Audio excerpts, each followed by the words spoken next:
या कार्यक्रमाची सुरुवात अर्थातच आपण श्री गणेश स्तवनानं करूया। मी सगळ्यांना विनंती करतो की आपण सर्वांनी श्रद्धापूर्वक हात जोडूया। वक्रतुंड महाकाय सूर्यकोटी समप्रभ निर्विघ्नं कुरु मे देव सर्व कार्येषु सर्वदा। व्यासपीठावर आपले सन्माननीय अतिथी विराजमान आहेत। मी डॉक्टर अविनाश सरांना विनंती करतो की सर आपण या ठिकाणी या आणि आमच्या या मान्यवरांचं आपण शब्दसुमनानं स्वागत करूया किंवा त्यांची ओळख। नमस्कार। उपस्थित असलेले सर्व व्यासपीठावरील मान्यवर व आपण सर्व जे उपस्थित आहात या प्रोग्रामसाठी त्याचे मी स्वागत करतो। आणि व्यासपीठावर उपस्थित असलेले श्री प्रदीप साटम सर हे ex principal junior college Topela school आहेत। त्यांचा इंग्लिशमध्ये फार अभ्यास आहे आणि ते माझे स्वतःचे पण शिक्षक होते टोपेला स्कूलमध्ये असताना। दुसरे श्री राजूरकर सर हे पण माझे शिक्षक आणि माझ्या मुलाचे पण शिक्षक होते, एक्स प्रिन्सिपल अँड हे हेडमास्टर भंडरे स्कूल। इंग्लिश वरती कमांड असलेले हे सगळे लोक आहेत। तिसरे ते आजचे सौ मेघना जोशी हे Topela school junior English medium Jaiganesh English medium स्कूलचे एक्स प्रिन्सिपल होते आणि त्यांचा पण साहित्यामध्ये खूप अभ्यास आहे। आणि लास्ट स्पीकर आहे श्री रिझालिया पिंटो हे फिश टायकून तर आहेतच आहेत पण बरोबर एक चांगले कोकणी कवी आहेत, मालवणी कविता पण ते लिहितात। तर ह्या सर्वांना आज बोलवण्याचा उद्देश म्हणजे पुस्तकाचं अनावरण करताना ह्यांना बोलवण्याचं, पण ह्यांना ह्याच्यामधलं काय आहे ते माहिती आहे, साहित्यामधली माहिती आहे, त्यामुळे त्यांच्या उपस्थितीमध्ये आणि त्यांच्या मार्गदर्शनाखाली हे उद्घाटन होत आहे। आता आजच्या या मान्यवरांचं गुलाब पुष्प देऊन स्वागत करण्याची मी विनंती करतो डॉक्टर शिल्पा मॅडम यांना। सुरुवातीला प्रदीप साटम सर जोरदार टाळ्या वाजल्या पाहिजे।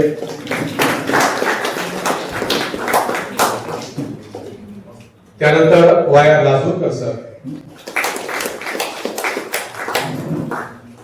मेघना जोशी मॅडम आणि पिंटू सर।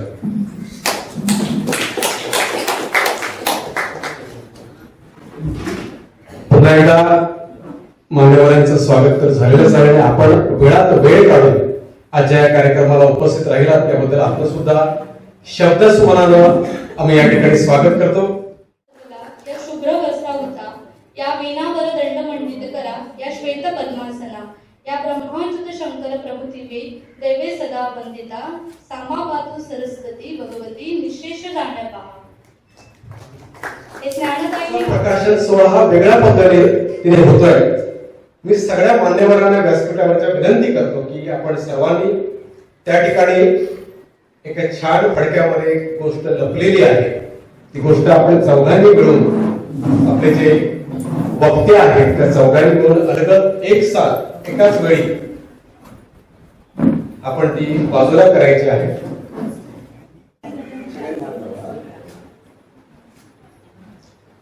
जोरदार टाळ्या वाजल्या पाहिजे। अतिशय सुंदर पद्धतीचे डेकोरेशन जे आपण डायसवर बघता आहात किंवा जे पुस्तकाची जी मांडणी आहे खऱ्या अर्थानं उद्घाटन झालंय। स्वागत पद्य आपण घ्यायचं आहे। सॉरी मॅडम तर तयार आहे, तिथे तयार होऊन बसलेले आहेत मॅडम या।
ब्युटिफुल रेड रोज नावाचा काव्यसंग्रह प्रसिद्ध होत आहे, ते प्रकाशनही झालेलं आहे. त्याच्यामध्ये 100 कवितांचा समावेश आहे.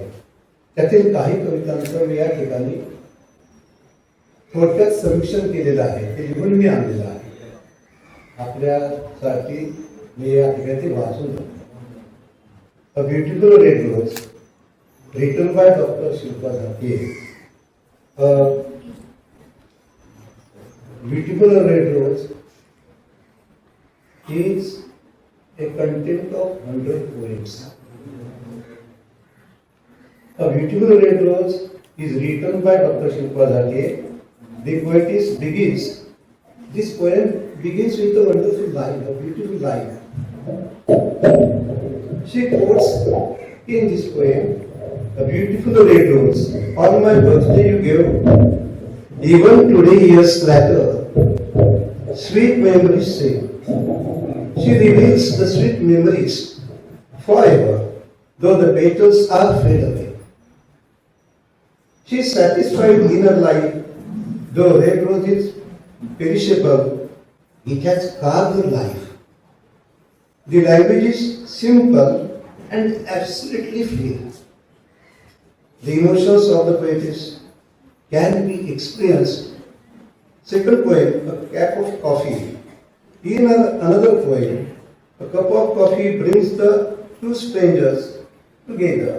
The emotions and words between the two strangers never be forgotten. The words and emotions shared by them never be forgotten though years pass. The poetess at the end of the poem simply says, "But the feelings and memories make me feel complete. This the completeness of life." So thank you very much. Doctor Shilpa यांच्या व्यावसायिक doctor या भूमिकेचा प्रभाव त्यांच्या कवितांमध्ये झाला. उपचार, संवेदना, भावना आणि व्यक्तिमत्व निर्मिती या सर्वांची सांगड त्याने प्रभावीपणे घातली आहे. हा काव्यसंग्रह मानवी मनाचा प्रवास, जीवन मूल्यांचा पुनर्विचार आणि आध्यात्मिक शोध यांचे संतुलित दर्शन घडवतो. संवेदनशील, चिंतनशील आणि मनाला भिडणारा असा हा काव्यसंग्रह प्रत्येक वाचकाला काहीतरी सुंदर देऊन जातो. डॉक्टर शिल्पा, तुमच्या पहिल्या कविता संग्रहाने मनापर्यंत पोहोचण्याचा मार्ग शोधला. त्यासाठी तुमचे हार्दिक अभिनंदन. तुमचे विचार, भावना आणि जगण्याचे रंग शब्दातून पुढेही असेच झळकत आणि अनेक पुस्तकांची साक्षीदार होण्याची इच्छा. थँक्यू. आनंदाचा सोहळा या ठिकाणी आयोजित केलेला आहे. आज आपण इंग्रजी साहित्यामधल्या एका अतिशय उत्कृष्ट कमालीचं टॅलेंट असलेला एक कवीला आज आपण भेटलो.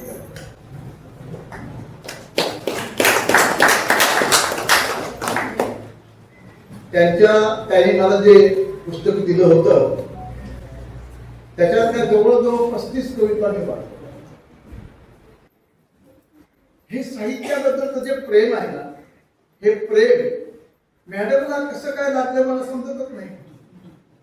मी बघतो दवाखान्यामध्ये ते काम करत असतात, जो 2-3 मजली दवाखाना आहे, इकडून तिकडून सारखं धावत. त्याशी मी गेलो होतो धावत. आता एवढ्यामधून त्यांना वेळ कसा मिळाला कळत नाही. 100 कविता त्यांच्या लेखणीतनं शब्दबद्ध झाल्या आणि भावनांचा आविष्कार म्हणजे कमालीचा आविष्कार, ज्याला संवेदनशीलतेचे टोक ज्याला म्हणतो, ते मला तिथे वाचायला मिळालं. मी त्यांच्या काही कविता या ठिकाणी मुद्दाम तुमच्या समोर मांडणार आहे.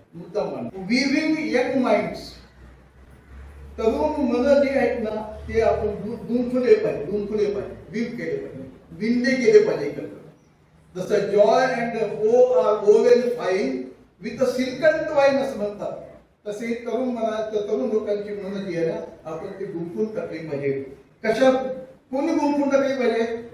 तर त्याच्यामध्ये म्हटलंय, parents and teachers must nurture young minds and sow seeds of virtue like honesty, kindness and discipline. एवढा भाव आहे त्याच्यामध्ये की ही जबाबदारी शिक्षकावरती आहे, ही जबाबदारी पेरेंट्स वरती आहे की त्याने त्या मुलांच्या मनावरती प्रामाणिकपणा, दयाळूपणा, आदर, आणखी मूल्यांचं काय केलं पाहिजे, हे केलं पाहिजे, प्रतिबिंबित केले पाहिजे. आणि it is purely a moral poem. It is based totally on the morality. ही कविता वर्गामध्ये शिकवली गेली पाहिजे. कारण पण तो शिल्पा मॅडमच्या ह्या ज्या कविता आहेत ना, त्या ठेवा ना अभ्यासक्रमाला. भारत एक अत्यंत नीतिमान देश बनायचा असेल तर या प्रत्येक कवितेचा भावार्थ समजून सांगा विद्यार्थ्यांना. मला 100% खात्री आहे की विद्यार्थ्यांमध्ये आमूलाग्र बदल झालेला तुम्हाला दिसेल. जीवनाच्या सर्व क्षेत्राला स्पर्श करणाऱ्या या कविता आहेत. Good evening, respected Dr. Shilpa ma'am, to all as a chief guest and to all guests. Today on this auspicious program, I'm going to say a beautiful poem which is Who is Beautiful, written by Dr. Shilpa Zaki ma'am. Who is beautiful? Mirror. On the mirror on the wall, who is beautiful of all? Is it the one who is fair and bright, or the one who shows all power and might? Is it the one who is slim and trim, or the one who keeps trying till the brim? Is it the one who is humble and kind, or the one who is strong in mind? Is it the one who always offers helping hands, or the one who make others feel grand? Mirror, mirror on the wall, please tell me who is beautiful of all. Mirror, voice whispers and says, beauty lies not just in face, but in the heart, a gentle pace. So, don't you see the dear one, he says. Beauty shines in all you do, in true and nice ways. Not just looks, but love and light makes a person beautiful inside. Thank you. आयुष्य घडताना आणि सावरताना येणारे अनुभव या कवितांच्या मुळाशी असावेत असे जाणवते. निराशा झटकून नव्या उमेदीने कसे जगावे याचे मार्गदर्शन या कविता करतात. ज्या वाचकांना निसर्ग कविता आणि प्रेरणादायी साहित्याची ओढ आहे त्यांच्यासाठी हे पुस्तक म्हणजे पॉझिटिव्हिटीचा डोस ठरेल. 1 मार्चला प्रकाशित होणारे हे पुस्तक मराठी साहित्यात आपली एक वेगळी ओळख निर्माण करेल यात शंका नाही. व्यासपीठावरील सर्व मान्यवर, उपस्थित सर्व मान्यवर आणि साहित्य प्रेमी, कविता प्रेमी, काव्यप्रेमी, पहिल्यांदा मी आजच्या काव्यसंग्रहाच्या लेखिका डॉक्टर शिल्पा जाटे यांना शुभेच्छा देतो त्यांच्या आजच्या काव्यसंग्रहासाठी. आणि कवितेबद्दल किंवा पुस्तकाबद्दल सगळे माझे दोन्ही सर बोलले आहेत. आणि कविता इंग्लिशमध्ये असला पाहिजे अर्थ न जाता मी आपला मालवणी कोकणी मला असं काय ते तुमच्या पुढे सादर करतोय. गोव्याचे सुद्धा आमचे पाहुणे आल्यामुळे मी 2 मालवणी 2 कोकणी कविता सादर केली. माझ्यावर म्हणणं असं तुम्ही एक शेवटची कविता मला म्हणू शकता. एक 5-6 मिनिटांमध्ये तुमचा जास्त वेळ घेत नाही. पहिली आईवरची. आई समर्थ म्हणून गेले आहे, स्वामी तिन्ही जगाचा आई विना भिकारी. आई नाही तर काय नाही हीच सांगणारी माझी कविता. माय आई नाही माय त्याचा काही काय नाही. आई नाही माय त्याचा काही काय नाही. होय काय नाही बाबा होय काय नाही. आई ती आय, आई ती आय खरी दुधावरची साय, घसारलोच कधी पाय तर हळद त्रुटीला. आई ती आय खरी दुधावरची साय, घसारलोच कधी पाय तर हळद त्रुटीला आहे. लगीन करून आणले ती का पटकन कळणार नाही. लगीन करून आणलंय ती का पटकन कळणार नाही. योग उशीर झालो तरी वाट बघता माय. जीवात बरा नसला तर सांगूचा लागणार नाही. जीवात बरा नसला तर सांगूचा लागणार नाही. ह्याच माका समजा नाही टीका कळता कसा काय. म्हणून म्हणतोय आई नाही माय त्याचा काहीच काय नाही, काहीच काय नाही, काहीच काय नाही. This book is the best examples of nurturing creativity alongside pursuing professional excellence. I am so glad to be one of the first few to read your book. It's a momentous achievement to compose, edit and publish over 100 poems. Each poem is full of warmth and compassion. Congratulations on your success, Maushi. I am sure it will inspire surveyor, duty, artist and poet. My qualification: B.Tech, MBA, ex-product manager in Microsoft.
For giving me this opportunity. It's an honor indeed. This lovely book of poems will surely encourage people to live their dreams and aspirations. I am going to recite a poem I like from this book. What's life purpose? What's life purpose, I often ask. A question that repeats like a marathon task. Is it to live, to laugh, to cry, or find our passions and fly high? Some seek gain and power, some seek wealth, some seek family and friends, some seek love and good health. Perhaps the purpose is not what's sought, but felt deeply in every heart brought. Maybe life's purpose is not one's goal, but series of moments that make it whole. To live authentically and to be true, to follow dreams and see them come true. To live without condition, to give without fear, and find meaning in every tear. So let's not search for a single truth, but find our purpose in our youth. Let's live, let's love, let's laugh, and let's cry, and find our own purpose as we live and wonder why. Thank you. आणि उपस्थित रसिकजन, आता माझी खरी परीक्षा आहे. मला घरातले सगळे म्हणतात तुला परीक्षा द्यायला आवडत असतात, कारण मी सतत कोणते ना कोणते कोर्स करते आणि माझ्या सतत कोणत्या ना कोणत्या परीक्षा असतात. आता माझी खरी परीक्षा आहे की एवढा उशीर झाल्यावर सुद्धा तुम्हाला कसं गुंतवून ठेवायचं. खूप प्रयत्न करते. ह्या कार्यक्रमाच्या निमित्ताने मला एक नमूद करायला वाटतं की मॅडमचे वडील वेणुकर सर यांचा हल्लीच 90वा वाढदिवस झाला आणि ह्या 90वा वाढदिवसाच्या निमित्ताने 100 कवितांची भेट मुलीकडनं मिळणं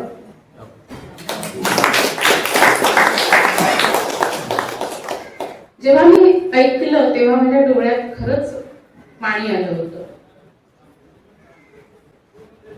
ही जी हा जो कविता संग्रह आहे 100 शिल्पा कविता, त्या प्रत्येक कवितेच्या खाली मॅडमचं नाव आहे. ही गोष्ट मला खूप आवडली. खूप म्हणजे प्रत्येक वेळी कविता संग्रह प्रकाशित होतात, पण तो सगळ्यांचा मिळून एक पहिल्या सुरुवातीला नाव असतं. प्रत्येक कविता जेव्हा आपण वाचू तेव्हा आपल्याला ही शिल्पा मॅडमची कविता आहे त्याची आठवण होईल आणि त्याचबरोबर ही आठवण होईल की ही त्यांनी त्यांच्या वडिलांच्या 90व्या वाढदिवशी त्यांना दिलेली भेट आहे. किती सुंदर योगायोग आहे. ह्या कवितांचं जे विवेचन आहे, निर्मिती, लेखन कार्य आणि साहित्य दर्जा वगैरे बद्दल आतापर्यंत खूप बोललं गेलं, त्याबद्दल मी आता परत काही बोलणार नाही. पण मला मॅडमची दुसरी एक गोष्ट सांगायची आहे जी आतापर्यंत बोलली गेली नाही. मॅडम स्त्रीरोग तज्ञ आणि प्रसूतीशास्त्र तज्ञ म्हणून सुपरिचित आहेत आपल्या. पण आशिषची शिक्षिका म्हणून मी त्यांना एका वेगळ्या पद्धतीने ओळखते की त्या कोणत्याही व्यक्ती त्यांच्या संपर्कात आली की त्यांच्या तनाला आणि मनाला आधार देणारी एक व्यक्ती आहे. हे मला नेहमी जाणवलेलं आहे की त्यांच्याशी बोलणं, त्यांच्या संपर्कात येणं हे नेहमी तनाला आणि मनाला आधार देणारी गोष्ट आहे. म्हणजे घाटे मॅडम सरांनी जे सुरुवातीला सांगितलं की डॉक्टर हा नंतर असंवेदनशील बनत जात असावा, म्हणजे हा त्यांचा अनुभव आहे. पण मॅडमशी बोलताना, त्यांच्याशी कधी संवाद साधताना हे मला कधीच जाणवलेलं नाही. नंतर अजून एक गोष्ट म्हणजे छंदाबाबत. पेटीवादन. एक डॉक्टर आहे बघा, एक गृहिणी आहे मी आता, आणि मला जर तुम्ही बोलावलं कुठे तर मी म्हणते की छे मला वेळ कुठे आहे. म्हणजे हे मीच नव्हे, मी आपलं माझंच उदाहरण दिलं, त्या ऐकायला सगळ्यांनाच बरं वाटते. पण एक डॉक्टर, प्रतिथयश डॉक्टर असूनही त्या पेटीवादन करतात, उत्तम बॅडमिंटन खेळतात, क्रोशाचं विणकाम करतात आणि म्हणतात की माझ्याकडे आहे वेळ ह्यासाठी, आहे हो भरपूर वेळ माझ्यासाठी. मी म्हटलं मॅडम एवढं सगळं तुम्ही करता, आहे ना माझ्याकडे वेळ ह्यासाठी. आज हे मगाशी रातोरकर सरनी परत सांगितलं आणि मी पुन्हा सांगू इच्छिते की हे आपल्या मुलांना आपण सांगितलं पाहिजे की वेळ नाही असं नाही, वेळ काढता येतो, फक्त इच्छा पाहिजे. आणि ह्याचं एक सुंदर उदाहरण म्हणजे जोरदार टाळ्यांच्या गजरामध्ये मी मॅडमना विनंती करतो की मॅडम त्या ठिकाणी आपला मनोगत व्यक्त करा. Good evening one and all. माझं शिक्षण जरा कॉन्व्हेंट हायस्कूलमध्ये झालंय, त्यामुळे मी थोडी इंग्लिश थोडी मराठी अशी मध्ये येईल. सगळ्यात पहिलं मी म्हणेन की I am very thankful to respected dignitaries on the dais, Mr. Pradeep Satam sir, Mr. Rajulkar sir, Rosario Pinto sir, and my very close friend Meghna Joshi madam, for spending there so much time and coming all the way to inaugurate this poem book ceremony. पण मला जेवढं dignitaries on the Dias महत्वाचे आहेत, तेवढेच dignitaries तुम्ही पण सगळेजण आहेत. व्यासपीठावर फक्त तसंच व्यासपीठासमोर बसलेलं प्रत्येक माणूस ज्यांनी वेळ काढून इथे आलात आणि माझी बुक पोएम सेरेमनी हे केलं, त्यांचं मी खूप खूप ऋणी आणि आभारी आहे.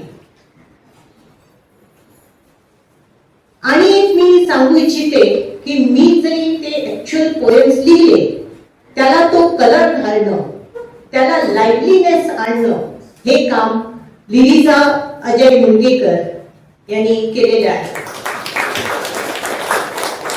शिवाय मी कविता लिहित असताना खूप लोकांनी मला खरोखर मोटिवेट केलं. जोपर्यंत लोक तुमची प्रशंसा करत नाही किंवा लोक तुम्हाला तुमच्यामध्ये आहे ती कला दाखवत नाही, तोपर्यंत तुम्ही पुढे जाऊ शकत नाही. जे सगळे माझे मित्रमंडळी, मी आता नावं घेत नाही पण खूपच आहे, त्यांना मी पोएम पाठवायची, त्यांचे मला रिव्ह्यूज मिळायचे, म्हणजे पोएम खरी चांगली आहे किंवा बाबा इथे काहीतरी हे ऍड करायला पाहिजे, ह्या सगळ्यांचं मी ऋणी आहे. Each work is a team work. कुठलंच काम सिंगल हँडेड होऊ शकत नाही. आता जसं त्यांनी म्हटलं की माझं प्रोफेशन जरी गायनेकॉलॉजिस्ट असलं, मी एकटी काही करू शकत नाही असं माझा ठाम विश्वास आहे. It's it's a work of all the team. माझे पूर्ण झाटे कुटुंब असं मी म्हणेन, झाटे हॉस्पिटलचे जे सगळे स्टाफ आताचे आणि अगोदरचे पण जुने स्टाफ, हे माझ्या मनात अजूनपर्यंत आहे आणि त्यांच्यासाठी मी एक पोयम लिहिली आहे. माणसं आपण जसं वाढत जातो तसं माणसं, you should just collect people, sorry to say this, you should collect people. whoever comes in your life, just go on adding, don't subtract anyone. That is my theme. Thanks to Shinde sir for such a good anchoring. 100 poem books, याचं main M काय? ही poem book हे माझं commercial venture नाहीये, मी हे publishing केलेलं नाहीये. माझा छंद हा एक झाला, पण त्याच्यापेक्षा जास्त महत्वाचं आजच्या जगात मी बघते, जे माझ्याकडे मुली येतात त्यांना पीसीओडीचा प्रॉब्लेम असतो, त्यांना स्ट्रेस फॅक्टर असतो, बऱ्याच सुसाइडल टेंडन्सीज आजकाल दिसतात, डिवोर्स दिसतात, बरेच लोक कंटाळलेले असतात, एन्झायटी, डिप्रेशन हे मुलांमध्ये, त्यांच्या पॅरेंट्स मध्ये आणि बऱ्याच समाजात आजकाल वाढत चाललंय. This should change and this will not change one day. It will change only when the mindset, आपले विचार बदलायला पाहिजे. आपण प्रत्येक ज्या गोष्टीकडे बघतो तिकडे सकारात्मक दृष्टीने बघायला पाहिजे. If you think positive, then only you will see positive in the outside world. माझी एक पोयम आहे, त्यात आहे जे अजून मेन्शन झाली नाहीये, weight of words. Very very important. समोरचा माणूस काय तुम्हाला सांगतो, yes you can do it असं म्हटलं तरी it is very very supporting. Yes I will stand by you in your difficult times. It's a great support. पण जे हार्श शब्द बोलतात, दुसऱ्यांची मनं दुखवतात, अशा माणसांच्या समोर आपल्याला जावंसं, त्यांच्या कॉन्टॅक्ट मध्ये राहावंसं असं पण वाटत नाही. म्हणून द वेट ऑफ वर्ड्स, आपण बोलणारे शब्द किती महत्वाचे आहे, त्यामुळे सगळ्यांनीच प्रेमाने बोलावं. आपल्याला एवढे चांगले दात, तोंड सगळं जसं म्हटलंय दिले आहे, जीभ दिली आहे, चांगलं बोला, स्माइल करा आणि हे आपल्यापासून सुरू करा. दुसऱ्यांना शिकवत जाऊ नका. Walk your talk. जसं आपण दुसऱ्यांना सांगतो तसं आपण पहिलं वागायला पाहिजे. आपण तसं वागलो तरच तुम्ही काय बोलता त्याला व्हॅल्यू आहे. आणि एक मी सांगू इच्छिते की mother nature gifts for free. Mother nature सूर्यप्रकाश, पाणी, हवा किती लोकांना देते, कधीच त्याचं हे करत नाही की मी देते. आणि ह्याला आपण दररोज थँकफुल असायला पाहिजे, कारण एक दिवस जर सूर्य आला नाही तर पृथ्वीची काय परिस्थिती होणार आहे याचं कोणीच अनुभव करू शकत नाही. मी तर म्हणते आपण छोट्या छोट्या गोष्टीसाठी भांडत असतो. Let us put a big picture. World is a big family. We think only of our family, our wife, our kids, our no. World is a big family. मी एक पोयम लिहिली आहे, world is a big family, my resolution for the new year 2026. Let us consider each one's pain as our pain also. We as a doctors, we have to do it sometimes, but even otherwise in society, it is a must. आणि आपला stress buster कमी करण्यासाठी hobbies is a must. प्रत्येकाकडे each soul is a unique soul. असं नाहीये कोणाकडे काही नाहीये. प्रत्येक माणसाकडे तेवढीच युनिक कॅपॅसिटी आहे. देवाने जगात घालताना प्रत्येक माणसाला तेवढेच सगळं दिलंय. आपण ते किती डेव्हलप करतो आणि आपण ते किती पॉझिटिव्ह याने बघतो हे महत्वाचं आहे. आणि एक माझी कविता आहे, always do your best.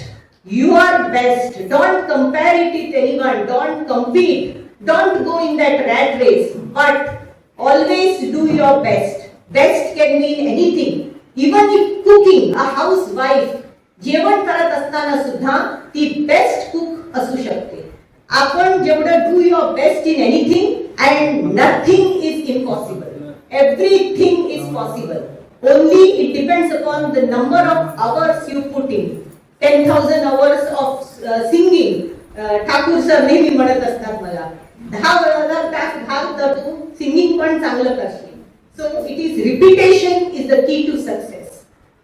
And another thing I want to tell you, म्हणजे माझं पुढचं प्लॅन असं आहे की ह्यातली मी चांगल्या कविता काढून मालवणच्या लायब्ररीजना फ्री मध्ये देणार आहे. हे अशासाठी आहे की ह्या मॅक्झिमम मुलांना हे वाचू दे आणि त्याचा बेनिफिट घेऊ दे, म्हणजे आपल्या सोसायटीमध्ये थोडे थोडे चेंजेस येऊ दे. Once again, a sincere thanks to all of them who have attended this my poem release ceremony. Thank you. Without wasting much of your time, I am really very thankful to all. तर माणसाला प्रतिभा लागते, म्हणजे जे आपण सगळे बघतो तेच बाकीचे बघत असतात, पण ते शब्दामध्ये ठेवू शकतात. आता मी प्रोफेशनल डॉक्टर आहे, मी ते करू शकत नाही, पण सांगायची गोष्ट अशी की माझ्या आयुष्यात गेल्या माझा 84 वर्ष वय आहे, 50-60 वर्षापूर्वी अनेक लोक संपर्कात आले. त्याच्यापैकी एक म्हणजे दिलीप प्रभावळकर, मच्छिंद्र कांबळी, जयवंत दळवी, पु ल देशपांडे आणि प्रल्हाद केशव अत्रे. आता एवढं मी की सांगू शकत नाही, एक किंवा 2 एक्झाम्पल तुम्हाला मी सांगतो. माझं घर आहे ना, माझ्या घराच्या मागे एक चुरताचं थिएटर होतं, तिथं नाटकं लागायची. तर मच्छिंद्र कांबळीचं नाटक लागायचं, त्याचे 1000 पेक्षा जास्त किती प्रयोग झाले होते, तुम्हाला माहित आहे. हा, तर मच्छिंद्र कांबळे माझे मित्र असल्यामुळे नाटकाच्या वेळी माझ्या घरी येऊन बसायचे आणि गोष्टी मारायचे. तर मच्छिंद्र कांबळीनं 10,000, 5,000 आणि 2,000 अशी बक्षिसं लावली होती. I told it is very interesting. तर मी कांबळ्याला विचारलं की कसली मला बक्षीस लावलं, तर म्हणालो मालवणी भाषेत नवीन गाडी घालू पाहिजे, तो जास्त गाडी झाली त्याला 10,000 रुपये, दुसऱ्या किनाऱ्या 5,000, त्याच्या पुढच्या 2,000. अरे म्हटलं की गाडी तो किती नवीन गाडी. माझ्या नाटकात म्हणालो की गाडी असते की नाटक म्हणालो मस्त होतं. चालत ना. I actually want to write a poem on you, which I will do eventually, but what I want to say, a lot of talents are coming out of you. You are not just a gold medalist in a doctor that many doctors have achieved, but I have seen compassion in you. You know, it's very rare to find a doctor who has compassion in her, which makes a whole lot of difference between a simple doctor and a doctor with compassion. You also have done a wonderful job for your father, of the crochet work of the shawl that you have done, and he celebrated his birthday on the 24th of February, and it is such an honor, you know, to have your parents, elderly parents, sitting in front of you to acknowledge the work that you have done. It's a great honor, and thank you. Thanks to the Vedinkas.